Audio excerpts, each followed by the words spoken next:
है कि लोग एक संस्था तो आजकल 100 साल मना रहे हैं, लेकिन अभी 200 साल हो चुके हैं दादा भाई नौरोजी के जन्म के। सितंबर में 4 सितंबर अभी पिछले साल दादा भाई नौरोजी के जन्म का 200 बर्थ एनिवर्सरी मनाई गई थी, और उसी सिलसिले में ये लेक्चर भी रखा गया है।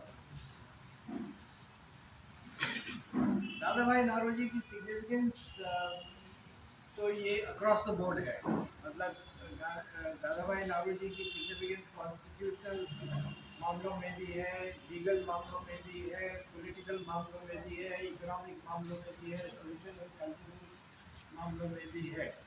और उसमें विस्तार से जाएंगे तो पूरा दिन लग जाएगा। मैं ये आपको बता दूं कि हिंदुस्तान में सबसे पहले हिंदुस्तानी प्रोफेसर ऑफ मैथमेटिक्स थे।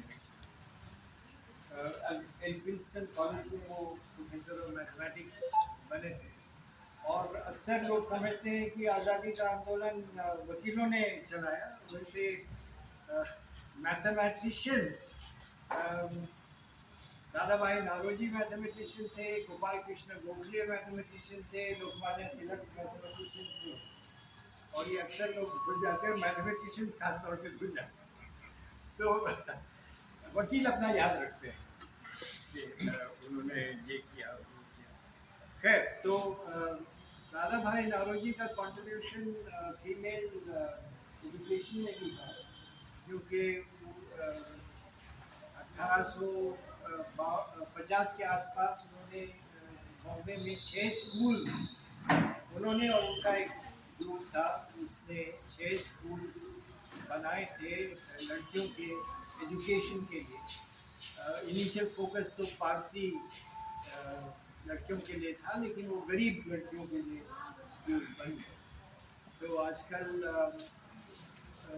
ये भी याद रखना ज़रूरी है, क्योंकि सावित्री बाई फुले का तो लोग याद रखते हैं, पर उसी वक्त बॉम्बे में ये भी चल रहा था। ये एक सिग्निफिकेंट बात है। ये पता नहीं कि कुछ कांटेक्ट था फुले, ज्योतिबा फुले, सावित्री बाई फुले और दादा भाई के बीच में कोई कांटेक्ट रहा या नहीं, इसका कोई मटीरियल नहीं मिलता है। लेकिन वक्त वही है कि इतनी एक्टिविटी आप क्यों कर रहे हैं, उसकी जरूरत नहीं है, इससे डिस्टर्बेंस था। दादा भाई का इनिशियल बॉम्बे में एक जर्नल उन्होंने शुरू किया था, रस्त गुफ्तार। रस्त गुफ्तार का रस्त माने सच, और गुफ्तार गुफ्तार ट्रूथ टॉक। तो ये इनिशियली बना था पारसी रिफॉर्म के लिए, पर ये इसका रोल ब्रॉडन होते गया, और हिस्ट्री ऑफ इंडियन जर्नलिज्म में भी इसका एक बहुत बड़ा महत्व माना जाता है अखबार का रस्त गुफ्तार, जो कि गुजराती लैंग्वेज में निकलता था बॉम्बे से। और बहुत शुरू की चीज जो दिवालिया हो गई, उनका इस प्रॉफिट मेकिंग में इतना शौक नहीं था। और उसी ज़माने में वो प्रोफेसर बन गए लंदन यूनिवर्सिटी के कॉलेज में, प्रोफेसर ऑफ गुजराती। तो एक you can see how diverse his interests were, कि कितना उनका अलग अलग किस्म के कंट्रीब्यूशन थे। उसी ज़माने में ये हुआ। क्या सभी भाई क्या डिस्टर्ब कर रहा है, आप तशरीफ रखिए ना। तो उसी ज़माने में ये हुआ कि उड़ीसा में अकाल पड़ा।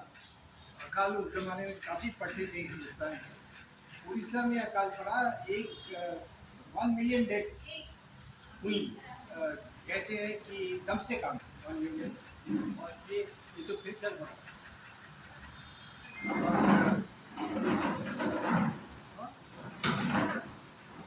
लोग सेटल डाउन नहीं हो जाते? बंद करोगे?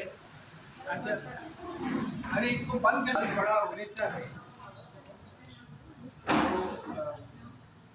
संदीप भाई, उड़ीसा में जब अकाल पड़ा तब ये हुआ कि दादा भाई का इंटरेस्ट इन मामलों में ज़्यादा गहरा हुआ कि क्यों इंडियन पॉवर्टी के कारण क्या है, क्यों बार बार अकाल पड़ रहा है, क्यों बार बार लोग मर रहे हैं।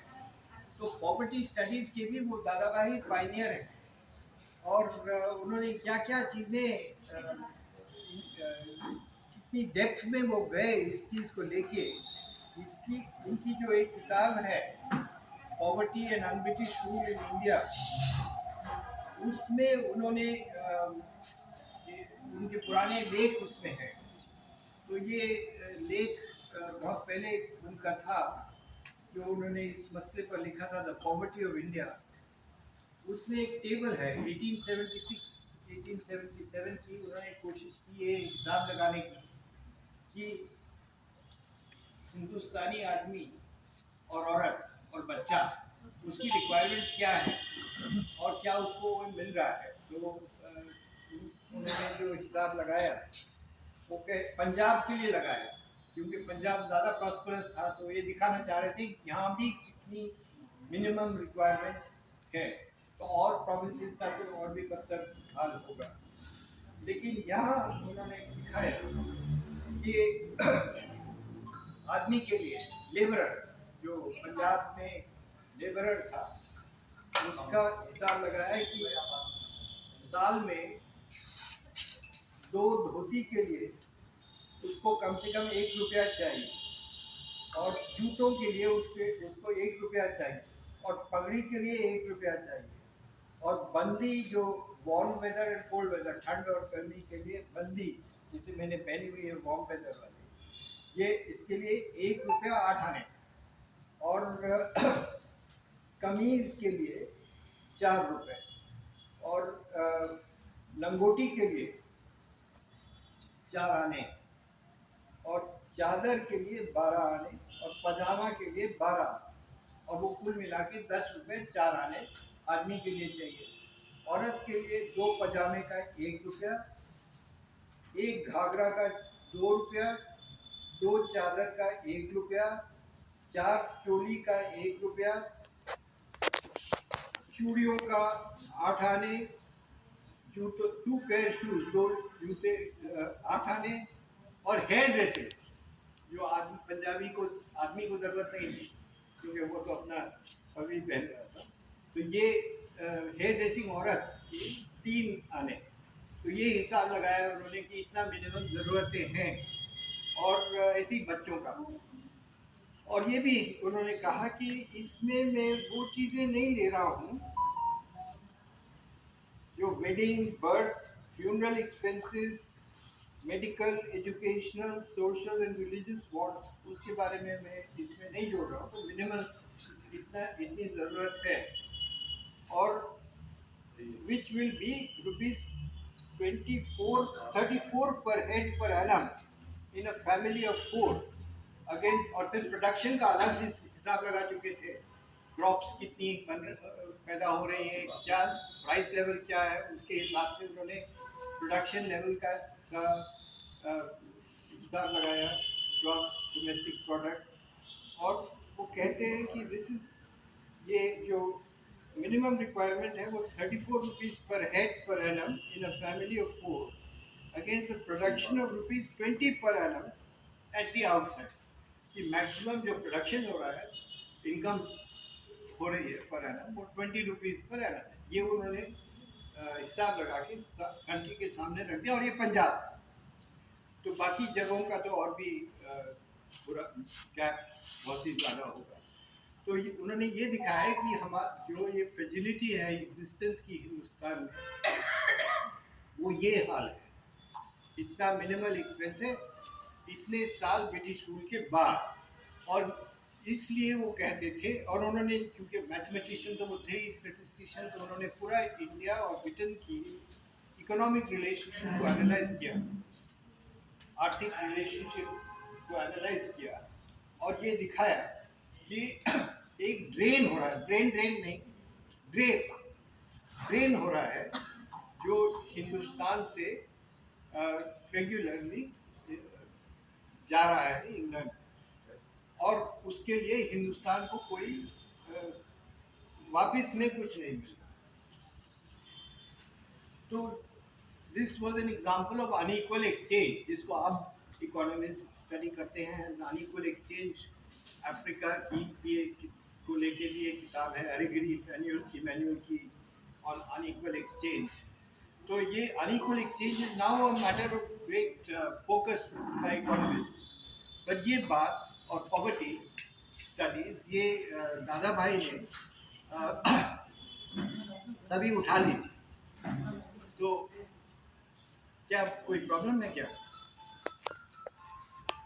ये सब जो दिखाया, तो ब्रिटिश गवर्नमेंट ने भी अल्टीमेटली एडमिट ही किया इन सब्सटेंस जो हुआ। और ऑफिशियली उनके जो फाइनेंस मेंबर थे उन्होंने हाउस में भी कहा कि 27, दादा भाई का एस्टिमेट 20 था, उन्होंने 27 माना। तो 27 और 20 में कुछ ज़्यादा अंतर नहीं था। तो बेसिकली दादा भाई फिगर्स वर एक्सेप्टेड एज करेक्ट। और आज भी इकोनॉमिस्ट ये मानते हैं कि दादा भाई ने जो पॉवर्टी की एस्टिमेशन और जो इनकम की एस्टिमेशन करी थी वो सही थी। और जो उसमें प्रोविंशियल ऑर्डरिंग है, हालांकि मोटे मोटे तौर से दादा भाई ने करी थी, फिर भी वो जो प्रोविंशियल ऑर्डरिंग है वो सही। अब ये जो ड्रेन के लेके जो दादा भाई ने उठाया मसला, इसको उन्होंने जोड़ा अल्टीमेटली, शुरू में नहीं पर अल्टीमेटली जाके उन्होंने जोड़ा नेशनलिज्म से। उन्होंने ये दिखाया कि हिंदुस्तान क्या है, इंडिया की डेफिनेशन क्या है। तो उन्होंने ये उन्होंने दिखाया कि देखिए ये जो ब्रिटिश रूल है, ये जो यहाँ से रिसोर्सेज ड्रेन कर रहा है, ये प्रीवियस रूलर्स ने नहीं किया। जो इससे पहले जितने भी मुख्तलिफ रूलर्स आए या यहाँ बसे, उन्होंने जो आए, मरॉडर्स आए, लूट मार के करीब चले गए, इकोनॉमी रीजनरेट हो गई। जो यहाँ आए यहीं के हो गए, बस गए, उन्होंने जो कुछ भी किया वो यहीं किया। पर ब्रिटिश रूल में डिस्टिंक्शन ये दादा भाई ने दिखाई कि ये एक रेगुलर स्ट्रीम ड्रेन का हिंदुस्तान से कर रहा है, जिसकी वजह से हिंदुस्तान की पेजेंट्री फ्रजाइल एग्जिस्टेंस को जीनी पड़ रही है। ज़रा सा मौसम खराब होता है, ज़रा सा कुछ प्रॉब्लम आती है, उनको सेविंग्स उनकी कुछ बची नहीं है, रेवेन्यू इतना ज़्यादा उनसे एक्सपेक्ट किया जाता है। तो ये सब लेकर उन्होंने कहा कि ये एलियन रूल, और अल्टीमेटली उनकी पोजीशन यही हुई कि इसका हल यही है कि एलियन रूल समाप्त। शुरू में माइल्ड थी उनकी पोजीशन कि ब्यूरोक्रेसी एलियन है, तो इसका हल ये है कि हिंदुस्तानी लोग ब्यूरोक्रेसी में आए। तो उनका फोकस ये था शुरू में कि सिविल सर्विसेज की इम्तहान जो होते थे पहले लंदन में ही हुआ करते, तो वहाँ जाना पड़ता था हिंदुस्तानी को, वहाँ 6 महीने ठहर के तैयारी करके इम्तहान देते थे। चांसेस नहीं थी कि कोई हर हिंदुस्तानी जाके ये अफोर्ड भी नहीं कर सकता था। तो एडमिनिस्ट्रेशन एलियन रहता था, फॉरेन रहता था। तो उनका कहना ये था कि साइमल्टेनियस एग्जामिनेशन हिंदुस्तान में होने चाहिए। और ये जो पहली इंडियन नेशनल कांग्रेस की जो फाउंडेशनल सेशन बॉम्बे में 1885 में हुआ, उसकी एक डिमांड ये भी थी। और जब इसको काउंटर किया अंग्रेज़ों ने, तो उसके जवाब में दादा भाई ने दिखाया कि एक इंस्टीट्यूशन है मसूरी में, सेंट जॉर्जेस, जिसमें जहाँ तक मिलिट्री का रिक्रूटमेंट का सवाल है, ऑफिसर्स के लिए सैंडहर्स्ट के लिए जो रिक्रूटमेंट होता है, सैंडहर्स्ट एक बहुत फेमस मिलिट्री एकेडमी है इंग्लैंड की, तो उसमें जो रिक्रूटमेंट होता था उसके साइमल्टेनियस इम्तहान सेंट जॉर्जेस मसूरी में होते थे। तो उन्होंने कहा अगर ये हो सकता है तो वो क्यों नहीं हो सकता। तो इस किस्म से उनका चलते रहा, फिर अल्टीमेटली वो इस नतीजे पे पहुंचे जब काफ़ी हद तक उन्होंने देख लिया ये एलियन रूल ही प्रॉब्लम है। और जब तक 1906 की जो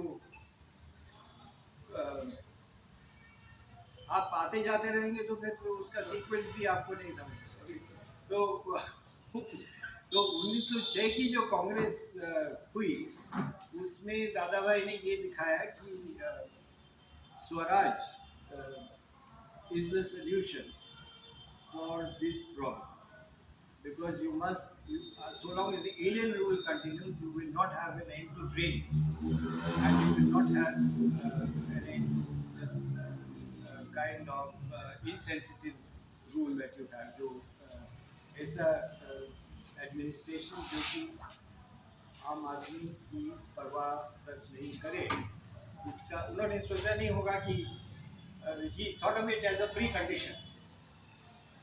And now we know it's not a sufficient condition. But anyway, it is a precondition कि ये होना ज़रूरी है। और तब स्वराज का जिक्र उन्होंने 1906 की प्रेसिडेंशियल कांग्रेस का जो प्रेसिडेंशियल कांग्रेस का उनका भाषण हुआ उसमें स्वराज का जिक्र फ्रॉम प्रेसिडेंशियल प्लेटफॉर्म पहली दफे होता है। और स्वराज की बात तो पहले भी हो चुकी थी, काफ़ी लोग बोल रहे थे, लेकिन फॉर्म प्रेसिडेंशियल कांग्रेस।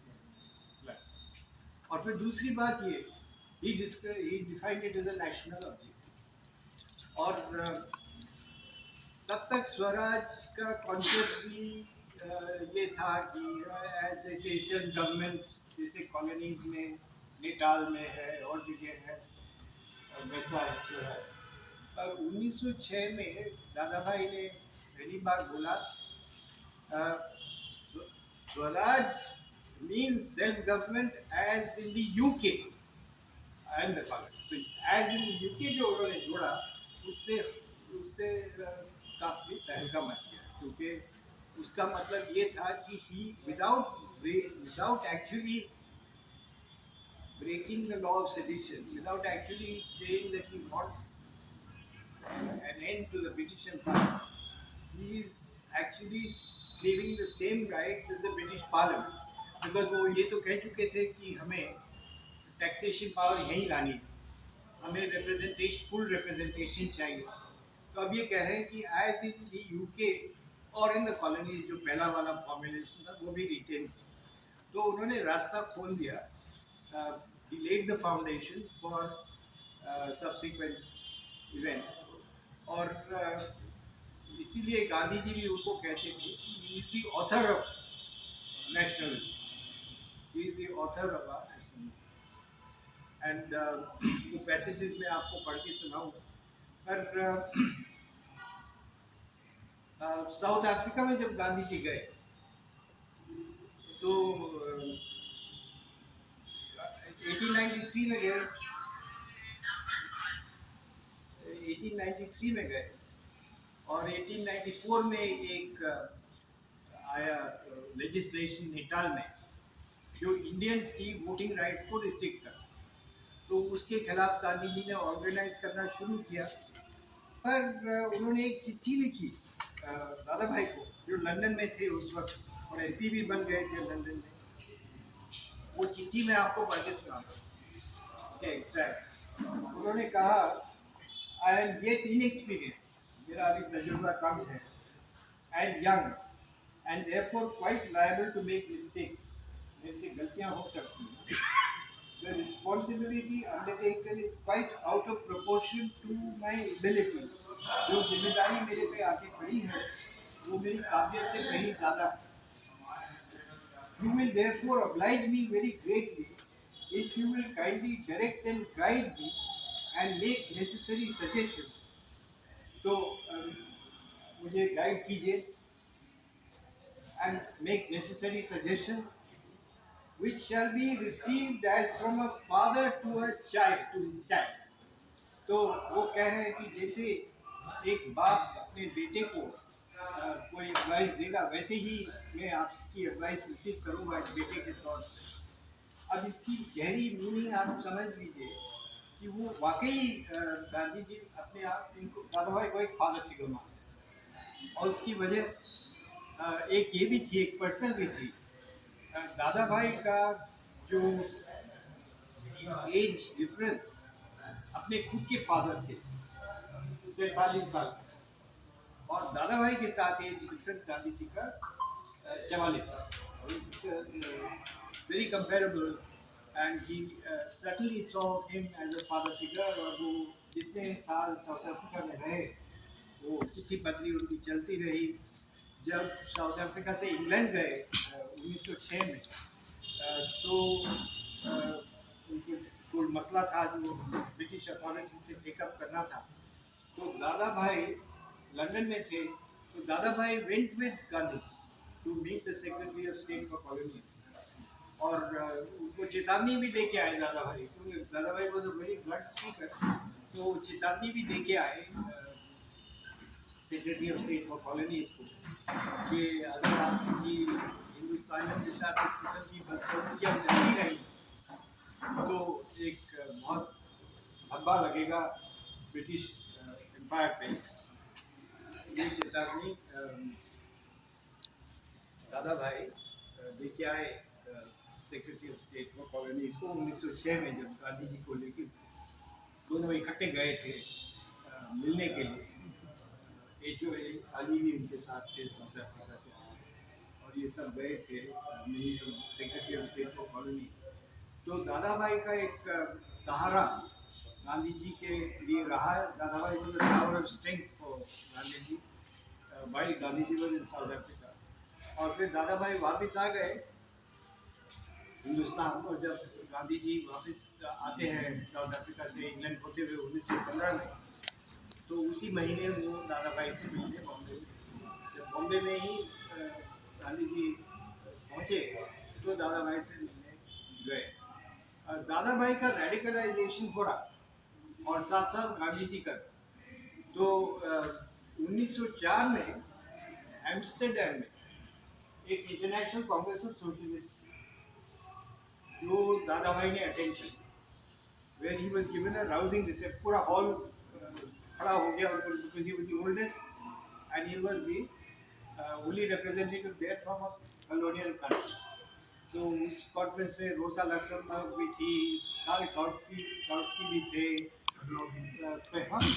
प्लेखनोव का भी कहीं जिक्र आता है, और जो फ्रेंच सोशलिस्ट थे, ऐसे कई लीडिंग यूरोपियन सोशलिस्ट वहाँ थे। और उन सब ने दादा भाई को ट्रिब्यूट दिया। और उसी कॉन्फ्रेंस में दादा भाई ने बोला दो खास बातें, एक तो सेल्फ गवर्नमेंट की बात, और दूसरा उन्होंने ये कहा कि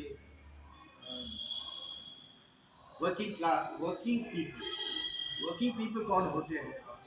उन्होंने ही transcended the debates, ideological debates, worker present ये वो। most of the population of India is working, consists of working people. So he cut it across, and that was a major set। वो कॉन्फ्रेंस का जो उन्होंने attend किया, उसका बहुत criticism Anglo Indian press में हिंदुस्तान में हुआ। जो अंग्रेजों के अखबार थे, बहुत क्रिटिसाइज किया गया दादा भाई। और लेकिन दादा भाई के बारे में वो कुछ कर नहीं पाते थे तब तक। काफ़ी बिटर हो गए थे वो लोग दादा भाई को लेकर, लेकिन वो कुछ कर नहीं पाते थे, क्योंकि Dadabhai was already such a major figure by 1904। और 1906 में जब गांधी जी और दादा भाई साउथ अफ्रीका में इंग्लैंड में मिले, उसके एकदम बाद Dadabhai came to Calcutta to preside over the Congress Calcutta session. और Gandhi ji went back to South Africa, और वहाँ उनका जेल गोइंग तभी शुरू होता है 1907 के पहले महीनों में।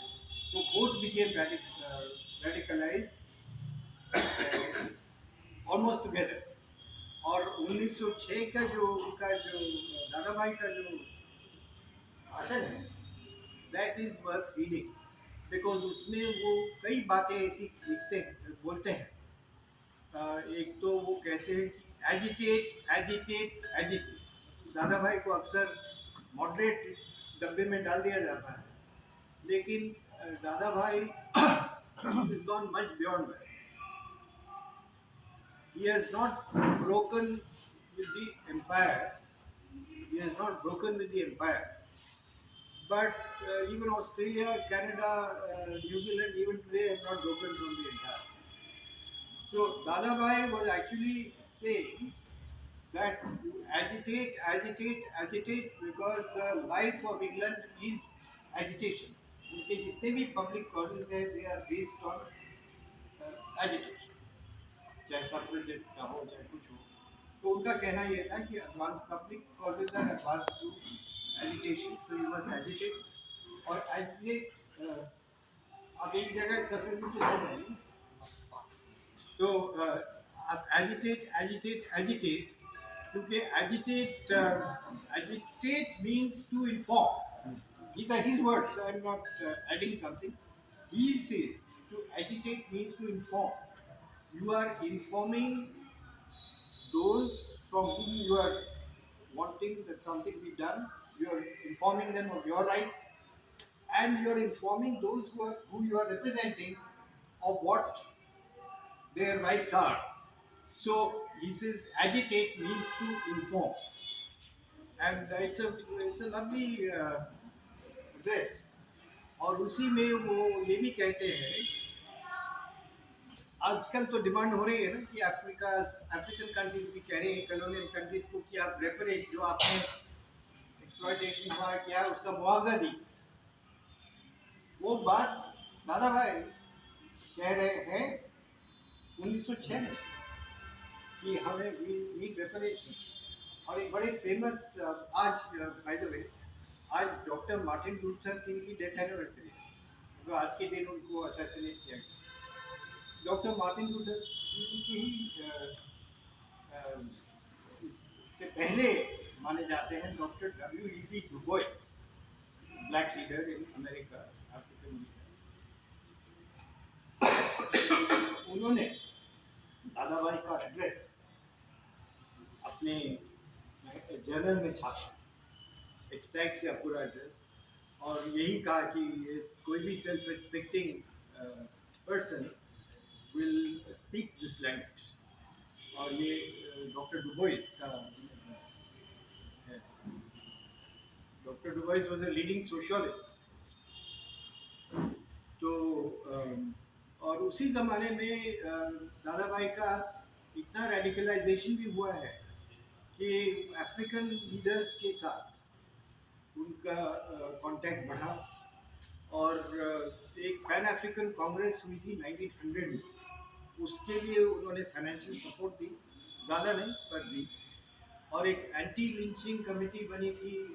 एक अफ्रीकन अमेरिकन लेडी थी ईडा वेल्स, उन्होंने एक एंटी लिंचिंग कमेटी बनाई थी इंग्लैंड में. तो वो जो एंटी लिंचिंग कमेटी बनी उसके वो तो दादा भाई was involved with a whole range of international causes. और मेरे ख्याल से राजा राम मोहन रॉय के बाद और महात्मा गांधी से पहले वही एक बहुत बड़े हमारे हिंदुस्तान के इंटरनेशनल लीडर थे. और हम समाजवादी लोग भी ये समझते नहीं हैं अक्सर कि ये समाजवाद की बुनियाद और पॉवर्टी स्टडीज़ की बुनियाद भी काफ़ी हद तक दादा भाई ने ही हमारे देश में इतने सिस्टमैटिकली रखी. और जो एक दफ़े जज आए थे हमारे, उनको बुलाया गया था दिल्ली, साउथ अफ्रीका से आए थे, राइट्स पे बोलने को बुलाया गया. और जब वो बोल चुके या बोलने को ख़त्म कर रहे थे तो उनको एक स्लिप पास की गई कि ज़रा राइट्स पे कुछ बोल दीजिए. तो उन्होंने कहा देखिए मैंने राइट्स का लफ्ज़ नहीं इस्तेमाल किया, लेकिन मैं राइट्स पे तो बोल रहा हूँ, राइट्स पे ही तो मैंने बोला है. तो दादा भाई का भी यही है कि he has not used a certain kind of language, but he is talking of socialism. He is talking of poverty, reduction of, alleviation of poverty, elimination of poverty. वो वही मसले उठा रहे.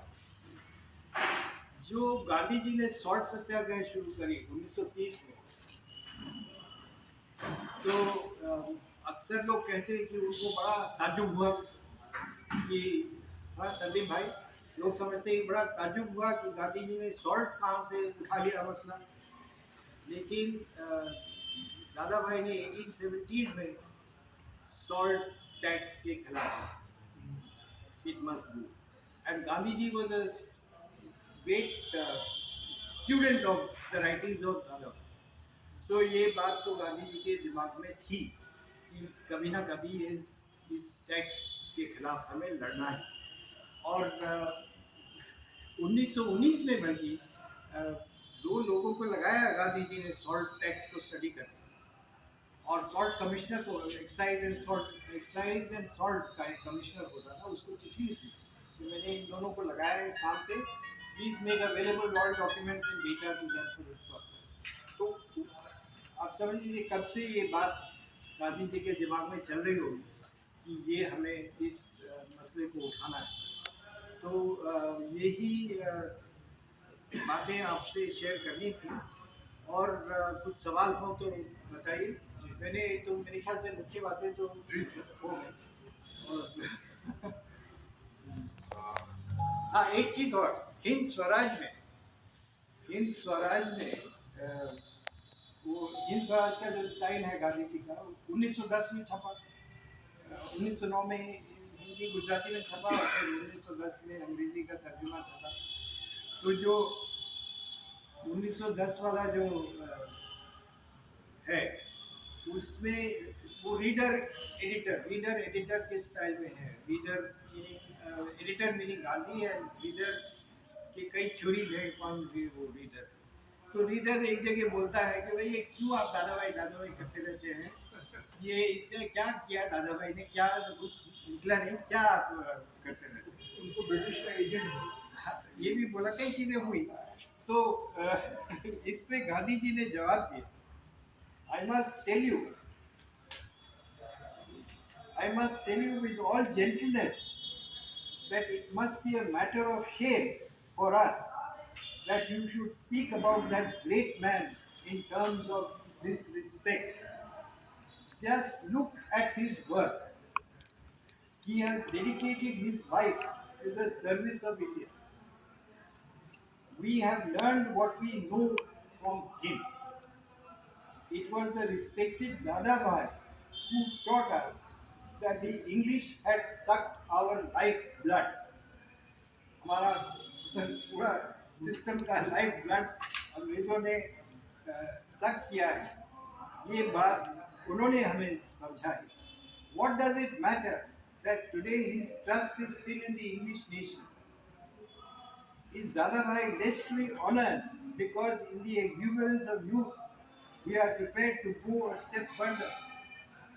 Are we on that account wiser than he? It is a mark of wisdom not to kick away the very step from which we have risen higher. The removal of a step from a staircase brings down the whole of it.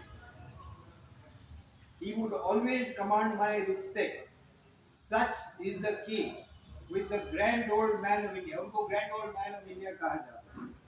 We must admit that he is the author of nationalism. Nationalism के author दादा भाई नौरोजी हैं।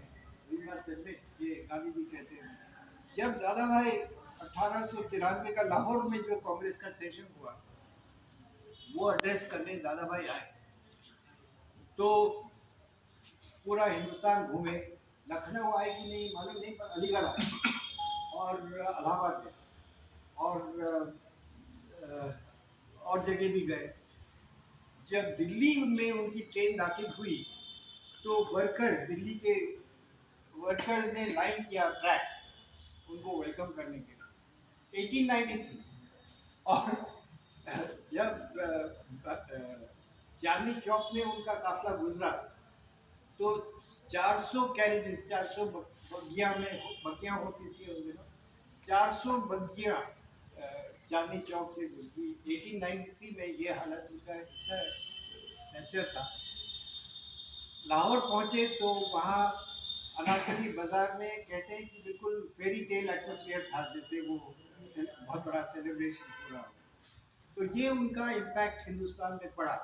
और इनकी writings, एक तो अरबिंदो ने लिखा है एक जगह, ये एक साहब थे सासाराम गणेश देवस्कर, महाराष्ट्र से हैं कोई यहाँ, ये महाराष्ट्रियन थे सासाराम गणेश देवस्कर।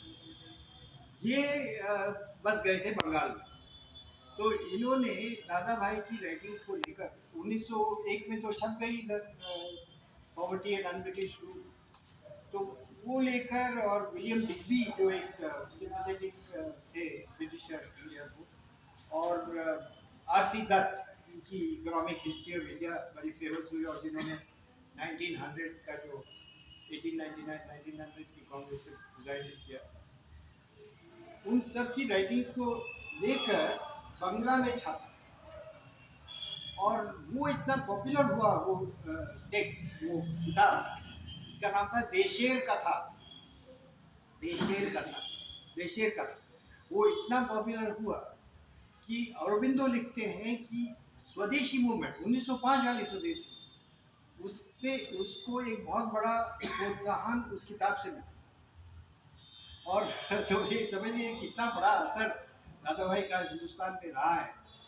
और फिर वो जो किताब थी, उसका कहीं एक साहब सोशलिस्ट हमारे बिजमोहन तूफान, कोई याद रखता है बिजमोहन तूफान, दिल्ली के समाजवादी, तो वो सियालकोट में पैदा हुए जब पाकिस्तान में सन 20 के आसपास पैदा हुए होंगे। तो उन्होंने अपनी मेमोइर्स लिखे द किस ऑफ फ्रीडम, तो उसमें वो लिखते हैं कि दादा भाई की राइटिंग्स उन्होंने उर्दू में पढ़ी, उर्दू में पढ़ी। और जब तक नॉन कोऑपरेशन मूवमेंट शुरू हुई 1920 में, तब गुजराती वर्जन एक फट के साथ में निकाला, नहीं मराठी वर्जन, और एक गुजराती वर्जन निकला गुजरात विद्यापीठ से 10 साल बाद, 10-15 साल बाद। तो ये एक व्यापक प्रभाव दादा भाई का हिंदुस्तान में पड़ा। और परेशानी ये है कि अब हम जाते हैं, बॉम्बे में गया तो बॉम्बे में 200th एनिवर्सरी का एक भी मीटिंग नहीं हुई तब तक। इत्तेफाक से मेरी ही मीटिंग जो वहाँ हुई सर्वोदय मंडल में, दैट वाज द फर्स्ट। पर दादा भाई का प्रभाव दूर दूर तक गया। तो जब हमारी संविधान सभा बना, तो उसकी जो सबसे पहले जो दो अध्यक्ष थे, सच्चिदानंद से डॉक्टर सच्चिदानंद सिन्हा का भी दादा भाई नौरोजी कनेक्शन था। वो जब दादा भाई नौरोजी एमपी का इलेक्शन लड़ रहे थे लंदन से, सेंट्रल प्रिंसबरी से, तो Sachchidanand Sinha was student at that time in England, तो उन्होंने कैनवस किया था दादा भाई पे। और दूसरे अध्यक्ष उनके बाद जो इलेक्टेड अध्यक्ष संविधान सभा के, वो राजन बाबू बने। तो राजन बाबू 1906 का जो कैबिनेट सेक्शन था उसमें वॉलंटियर थे, तो बहुत सारे कर। सरोजिनी नायडू ने जब झंडा पेश किया संविधान सभा में, तो she gives a tribute to Dadabhai for his role and says that ye belong to the smallest minority of India, but what a contribution. And she gives a tribute to his granddaughters also. उनकी granddaughters का भी जिक्र कर दूँ, 4 granddaughters थी, गोसी बहन, नरगिस बहन, Perrin बहन और खुर्शीद नौरोजी। ये जो थी पेरिन बहन, तो she had been with भिकाईजी comma in Paris, और बाद में गांधी जी की मूवमेंट में शामिल हुई और बॉम्बे कांग्रेस की प्रेसिडेंट बनी सरोजिनी नायडू के बाद। जब सरोजिनी नायडू कांग्रेस प्रेसिडेंट बन गई तो president of the Bombay Congress. और कोसी बहन वाज आल्सो, ये पेरिन बहन और सरोजिनी नायडू ने राष्ट्रीय स्त्री सभा, नॉन कोऑपरेशन मूवमेंट में वो सेटअप की। राष्ट्रीय स्त्री सभा में भी कुछ ज़्यादा रिसर्च का काम नहीं हुआ। और दूसरी जो सिस्टर थी गोसी बहन, वो उन्होंने भी राष्ट्रीय स्त्री समाज की स्थापना में रोल प्ले किया। नरगिस बहन, ये तीनों को कैप्टन सिस्टर्स बोला जाता है। नरगिस बहन, पेरिन बहन और गोसी बहन, क्योंकि they were married to 3 captain brothers. Captain brother चौथी जो थी खुर्शीद नारोजी, वो गांधी जी की सेक्रेटरी भी काम, she worked as Gandhi ji secretary and she often told with Kasturba Gandhi ji. और एनडब्ल्यूएफपी में तो वो जेल भी गई और बॉम्बे में भी वो जेल गई, तो उनका भी कंट्रीब्यूशन ये सब रिकॉल किया।